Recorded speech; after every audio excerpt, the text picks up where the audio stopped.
play an important role on board. So why is the term here in the first place? And why is it so important for the UK's oil and gas industry? Hydrocarbons are the name for organic material transformed over many millions of years into the valuable source of energy we call oil and gas. Oil is converted into petrol, diesel and aviation fuel, all vital for many types of transport, and gas is used as a fuel to generate power and for household use. Hydrocarbons are the basis for many materials essential to our way of life. Plastics like nylon and PVC, fertilizers, and even food additives. Ensuring a continuing supply of hydrocarbons is very important for our economy. Although the term is an older platform, by keeping it productive, this helps make a big contribution to the UK's needs. I'll pass you over to Dave, our driller, to explain how we get to the oil and gas. As a driller, it's my job to get to the oil and gas and to help keep it flowing. Most of it lies deep under the seabed within rock layers called reservoirs, which are porous and act like giant sponges. Above these layers are cap rocks, trapping the oil and gas in one place. To get to the oil and gas, we have to drill down through this rock, a bit like breaking through the crust of a pie to get to the meat and gravy inside. These very long holes going all the way down to the reservoir are called wells. When the platform first started operating, a lot of wells were drilled to get the oil and gas out. Drilling takes place in the derrick, a tall structure fitted with a powerful pulley system, like that of a crane, to lift the drill pipe and drilling tools into and out of the well. A single length of drill pipe is called a joint. When three are screwed together, it's called a stand. Each stand is 28 metres long, more than the length of an average swimming pool, and needs a lot of skill to handle. Since some of the Turn's reservoirs are 2.4 kilometres below the seabed, a lot of pipe is needed to reach them, and it is usually stored on the pipe deck, ready for use. I work inside a cabin on the drill floor called the doghouse. I operate the winch, monitor conditions in the well, and guide the roughnecks on the drill floor joining the pipe together. High above the drill floor, on a platform called the monkey board, the derrick man moves the pipe into position for running into the well or stacks any pipes that have been pulled out. Pipes are joined together using an iron roughneck, a powerful machine that grips the bottom pipe while turning the one at the top until they are tightly screwed together. The drill pipe goes through a large structure underneath the derrick called a blowout preventer that has huge hydraulic rams that can squash the pipe flat and seal it if the pressure in the well becomes dangerous. A bit like stepping on a hose pipe to stop the flow. The drill pipe travels all the way down to the seabed through large steel tubes called conductors. To help the drill bit grind through the rock layers and carry the crushed bits of rock back up to the surface, a fluid called mud is pumped down the well during drilling. And once we get to the reservoir and put permanent pipes in place, the oil and gas can flow up to the platform. My mate, Peter, will tell you more about that. As a process operator, I'm responsible for what happens to the oil and gas after it arrives at the platform. In the reservoir is a mixture of oil, gas, water, and other substances. But since only the oil and gas is valuable, they are separated out by different processes designed to get as much oil and gas out as possible. The gas gets separated first because it is lighter than the other parts. Then the oil is extracted. Large separators do this using gravity without by various chemicals. Since oil flows on water, it flows over a wheel and out of the vessel, leaving the water behind.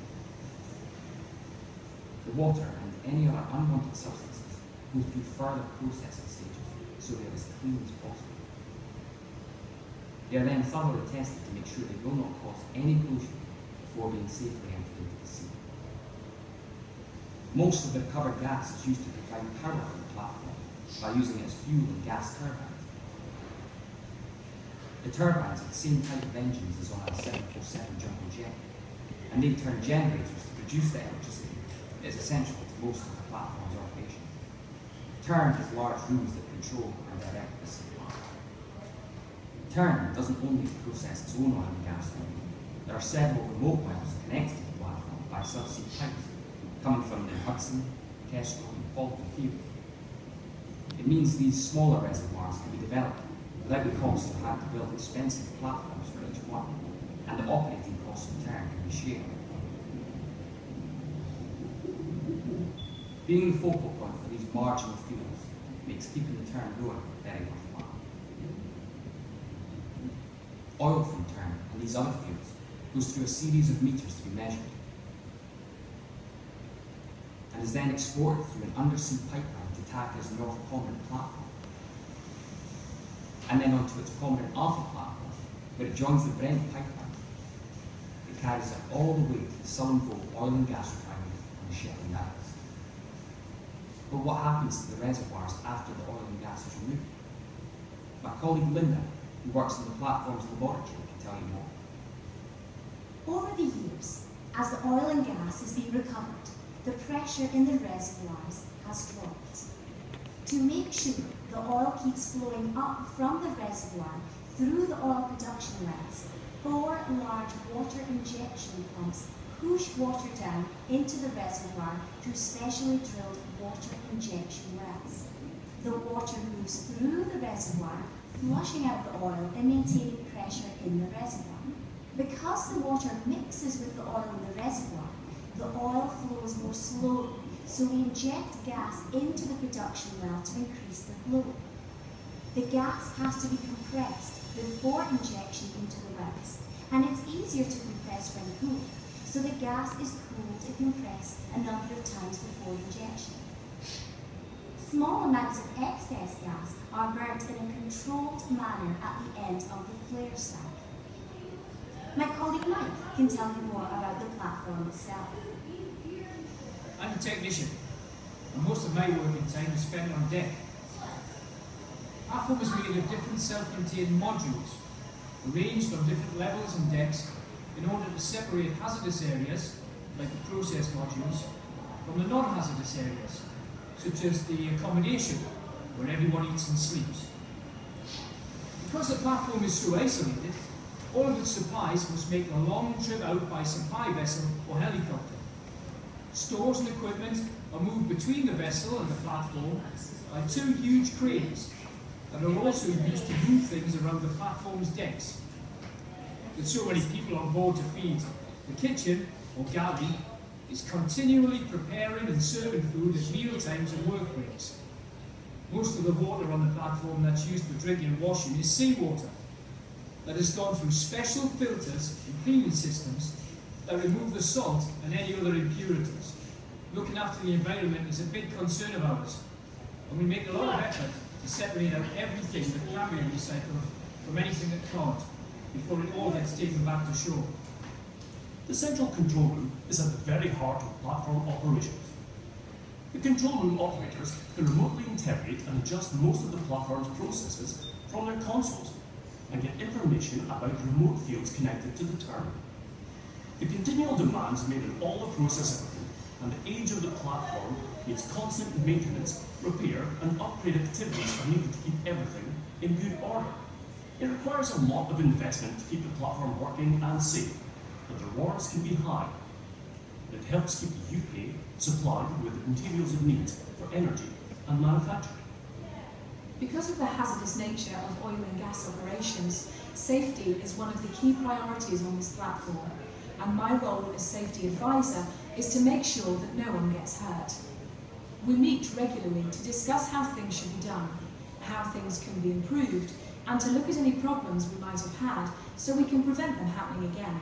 We have a big meeting every morning to talk about everything that may affect our work during the coming day, and hold conference calls with our onshore colleagues if necessary. We also have meetings just about safety, and it's such a big part of our procedures that everyone has a say at these meetings through their safety representatives. All workers must wear protective equipment before leaving the enclosed safety of the accommodation module to help protect them against the hazardous environment. As well as the many safety systems on board designed to protect the platform and the people, the workers themselves are highly trained to cope with many types of situations. Regular safety drills and exercises are carried out to maintain a high level of expertise in handling unexpected events. Because of the danger of igniting any stray gas, work that will create flames or sparks is done inside an enclosed workshop area where cutting and welding can take place safely. All work needs to be carefully controlled and a permit to work is required before starting. The Permit Office issues and controls all the work permits. As a roustabout, I work outside most of the time, helping out on the deck with the movement of equipment and other general duties. The turn's location means we have to cope with bad weather and rough seas almost all year round. The platform never stops working and operates around the clock, with everyone doing a 12-hour day or night shift during the 2 weeks they are on board. If there are any accidents, the platform's sick bay is fully equipped to deal with the most common medical conditions and injuries until outside support arrives. The medic performs health checks and can offer advice on keeping healthy. The laundry operates around the clock, making sure that the platform has enough clean linen, towels, clothes and workwear for everyone. When people are not working, the recreation area offers various pastimes and games, and there is a gym to help keep fit. A friendly atmosphere and good humour is essential when you have such a large group of people all living and working together. There is an internet area to digitally connect with the outside world, and every cabin has its own TV and radio. And if you fancy a treat outside of regular meal times, you can buy snacks and drinks, as well as toiletries from the well-stocked barn, which is like a small corner shop. But even with all these comforts, it's a demanding job, and we can't wait to get on shore again and back to our families and friends. We hope you have enjoyed your tour of the Tern Alpha, and we look forward to seeing you again. Have a safe trip back to the beach.